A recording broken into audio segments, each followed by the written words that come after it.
سلام دوستان.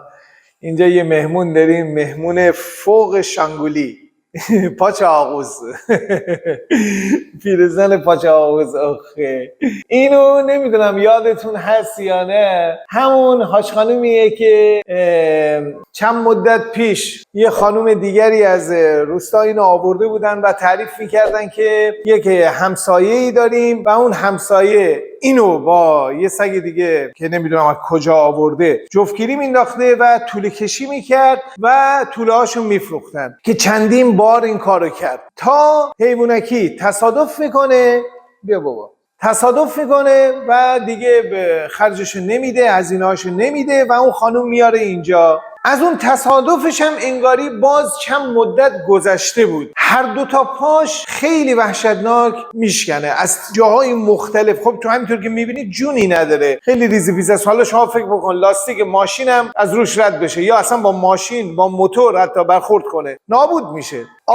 ما بردیم عکس گرفتیم، کارهای دامپزشکیشو انجام دادیم، دیدیم که دکتر میگه که آقا این پاش در نقاط مختلف شکسته و داغونه و کارش نمیشه کرد و اگه دست بزنیم احتمال داره که حتی مشکل واسش بیشتر پیش بیاد. یه کارایی کرد و یه داروهایی داد و یه بالاخره یه فیزیوتراپی و آب درمانی و اینور و اونور. الان پای راست و چپش میسته. فیلمشو دیده باشید یادتونه دیگه از اون روز اول. خب ما گفتیم بذاریم به کاراش انجام بشه بعد فیلمشو بذاریم. الان روی هر دو تا پاش خدا رو شکر میسته. باز قراره یک جراح متخصصی بیاد ما دوباره از اونم یه نظر بگیریم، ولی مطمئنم اون بنده خدا با مشورت اون دکتر جراحی که دارن این تصمیمو گرفت. حالا داستان از این قراره، ما دیدیم که این بچه که خوب شده بیا سنش هم بالاست خدایی. خب دیگه ببینید صورتش اصلا مشخصه، سنش بالاست. یه لحظه بیا صورتش رو نشون بده.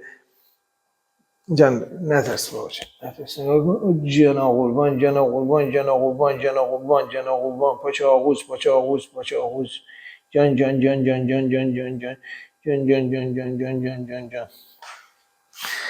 تصمیم گرفتیم که اینو ما واگذار کنیم با همین شرایط. اگر شرایطشه الان بلندش میکنم میبینید که خیلی خوب راه میره، ولی خب همینطورم که متوجه شدید استرس داره، همش با بچهای بالاست و خب سگای اونجا هم سگای بزرگ و سگای جوونی هستن. خب خوب میشن، بعد میخوان با این اگه برخورد بکنن میخوان باش بازی کنن. اینم جونی نداره، هم سنش بالاست هم ضعیفه. این قدم بچه فهمیده ایه، بچه ها هستن شاهدن، به هیچ وجه در جای خودش دستشویی پیپی نمیکنه. بچه بسیار بسیار آروم و فهمیده و دوست داشتنیه. چرا؟ چون سنش بالاست. اینی که همیشه میگم این سگ‌هایی که سنشون بالاست از همه فهمیده ترن، چون به مرور زمان همه چی رو فهمیدن. به همه سگ‌ها اینطور میشن ها، همه سگ‌ها همینطور میشن. وقتی سنشون میره بالا پر از پختگی میشن، پر از پختگی و همه چیزو به مرور زمان خودشون یاد میگیرن. اینم الان همینطور، هیچ مشکل آموزشی، مشکل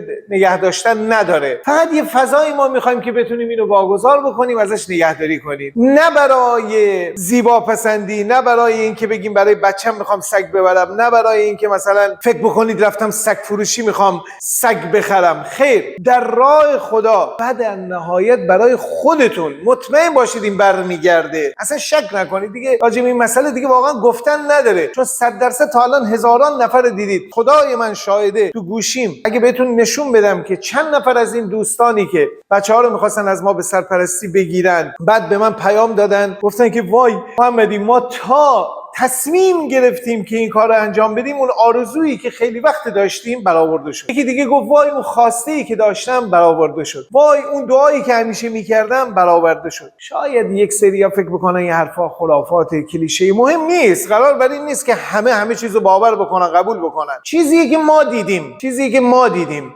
یه چیزی شاید من تعریف کنم فقط من و 125 نفر که در اون پخش زنده بودن دیدن. بجز خودم و اون 125 نفر که در پخش زنده بودن، هر کسی دیگری باور نکنه حق داره. من یه چیزی دیدم، اون 125 نفرم دیدند. خب شاید اگه باشن میتونم بیان بگم. دیگران لازم نیست حتما باور کنن، باید یا لمسش کنن یا تجربهش کنن، به مرور زمان به حرف ما پی ببرن. ما اجباری نداریم، ولی چیزی که هم خودمون دیدیم هم دیگرانی که این کارو کردن و یا این راه رو رفتن لمسش کردن. حالا صحبت این بچه است. این بچه هم به ما نیاز داره، ما میخوایم بهش حال بدیم و اونم شک نکنید 10 برابرش به شما حال میده. خدای من شاید این قانون نوشته شده ایه که نمیتونید ببینید تا لمسش نکنید، تا احساسش نکنید، تا تجربهش نکنید. دوست دارم اون دوستانی که یه روز به من پیام دادن و به آرزوهاشون، به خواسته هاشون، به دعاهاشون رسیدن، یک روز بشینیم دورم یا یکی یکی واسه من فیلم بفرستن، پیاماشونو بفرستن، من یک فیلمی درست بکنم ازش، یک کتابی بنویسم ازش. خودم به چشم دیدم که چه افرادی بودن، چه آرزوهایی داشتن. خدای من شاهده، جان دریا کوچولو، دیگه چی بگم که باور کنید. تصمیم گرفتند که این سگو به سرپرستی بگیرند، آرزوشون خواستشون برآورده شد. بعد از اینکه سگ رفت خونهشون، خواستشون برآورده شد.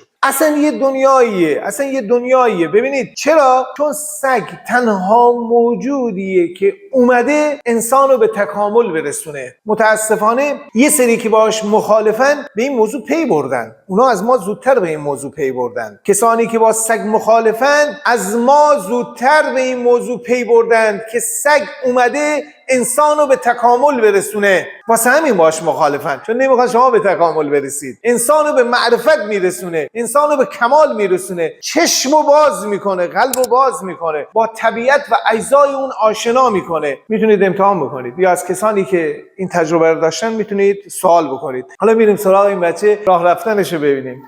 جانم بابا نترس. میبینید استرس داره، میخوایم واگذارش کنیم چون سنش بالاست. میخوایم واگذارش کنیم که با یه خانواده عادت کنه و با همونا زندگی کنه. بیا بابا چه بیا بابا بیا. اینا دیدین؟ اینا الان چون با ما جور نیست، با اون یکی از بچه‌های بالا کلا با اونه و اونو الان دوست خودش میدونه. خب واسه همین از ما یکم خجالت میکشه. خب میگم سنش بالاست، شما فکر کن یه خانم سن بالا خب دیرتر با یک جوانی ما جور میشه تا یه دختر خانومی که جوان هم سن خودمون باشه یا یه بچه کوچولو هم سنش بالاست، الان همه چی رو میفهمه و خجالت میکشه. آره قربونت برم. بچه‌ها رو صدا کنیم بیان ببرنش. و نمیخواستم این خبر بدو بدم. در آخر اینم بگم که متاسفانه اون یکی بچه‌ای که اومده بود پاش شکسته بود و کمرش هم آسیب دیده بود، با خودش بیماری پارو آورده بود. ما شانس آوردیم که اینو گذاشته بودیم در قرنطینه و متاسفانه هر چی تلاش کردیم پارو بهش غلبه کرد و جونش از دست داد. همون سگی که اون جوان با ماشین سمند اینو آورده بود. متاسفانه پارو گرفته بود و با همراه خودش و چون که تصادف کرد، به قول دکتر، چون تصادف کرد بدنش ضعیف شد، اون ویروس تونست بهش غلبه کنه و متاسفانه هر چقدر تلاش کردیم جونش رو از دست داد. همین دیگه، همین. به امید روزهای خوب برای همه موجودات دنیا. امیدواریم همه این بچه‌ها خوشبخت بشن، زندگی خوبی داشته باشن. چرا اینو میگم؟ ببینید شما در نهایت اگر حال طبیعت و اجزای اون خوب باشه، حال ما هم خوب میشه.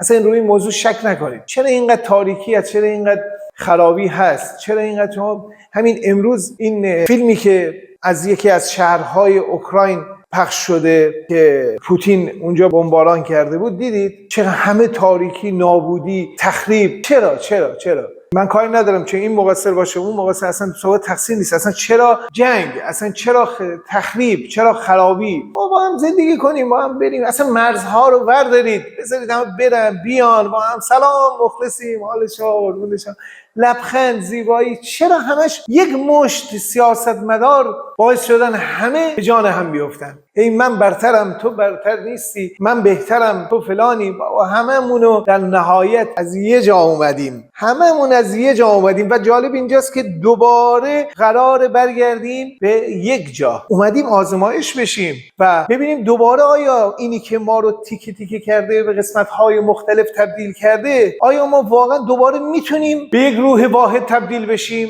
ولی متاسفانه داریم امتحانمون رو داریم بد پس میدیم، به بیراهه داریم میریم. خیلی هم به بیراهه رفتیم متاسفانه. بیاید بیرون از این موضوع. کوچولو بگم فناز بیاد.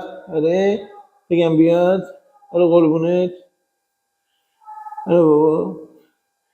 آره فناز دوستی. آره بابا. باشه الان میگم بیاد. زنگ بزنم بگم بیاد. الو فناز جان، بیا این بچه دلش هوای دور کرده، بیا اینو ببر. باشه. آره بیچاره بچه همش اینجا واسه استرس داره. جانم جان. خداحافظ. سلام خوبی؟ بیا نینی رو ببر. خواه بیا چی اومد سمت تو رو شناخت نگاه کن. برو یه بار دیگه بذار یکم راه بره. برو نه برو اون بر باید بیاد بیا آخه